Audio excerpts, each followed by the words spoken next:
inilah suasananya di Kayan Bahan Tepi Jalan. Kelihatan rakaman ini adalah tak lain dan tak bukan penasihat pada kelab berbasikal pejabat daerah dan tanah Sabak Benam, iaitu yang berusaha Tuan Pegawai Daerah Sabak Benam, Tuan Zainal. Jadi apa pandangan Tuan tentang kayuhan pada pagi ini? Penyertaan begitu baik.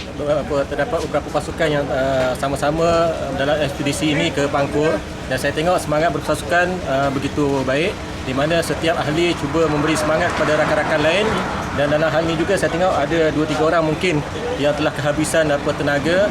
Mereka walaupun terpaksa menaikkan basikal mereka kepada lori, tetapi dalam mana-mana checkpoint yang mana mereka mampu untuk teruskan, mereka akan cuba teruskan, dan mereka tidak mengambil kesempatan dengan kemudahan yang ada.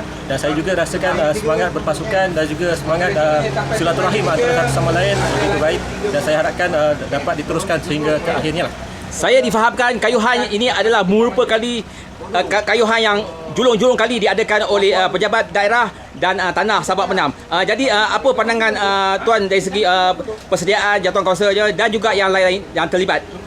Persediaan begitu baik. Saya lihat mereka bersungguh-sungguh mengadakan perbincangan, dan saya juga lihat dari segi persediaan, bukan hanya dari segi persediaan fizikal, mental dan juga penginapan, tetapi segi persediaan untuk perjalanan ni. Saya lihat mereka telah mendapatkan kerjasama daripada pihak polis, terutamanya dari pihak IPK Selangor, dan juga dari pihak IPK Perak, dan juga dari pihak daripada Bukit Aman. Dan saya lihat pihak polis telah begitu baik membantu untuk mengiringi pasukan ini ke Pangkur. Dan juga dari segi persediaan lain, saya lihat setiap pasukan memberi sumbangan, ya, dari segi idea dan sebagainya, dan mana yang boleh ada sebahagian itu memberi sumbangan kewangan juga.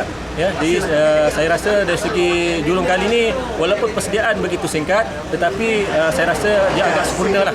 Ya.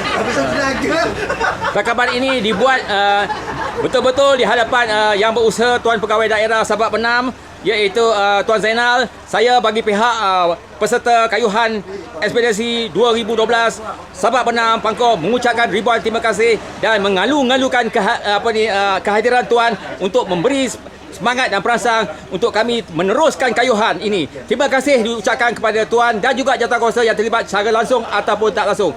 Thank you so much indeed. Terima kasih.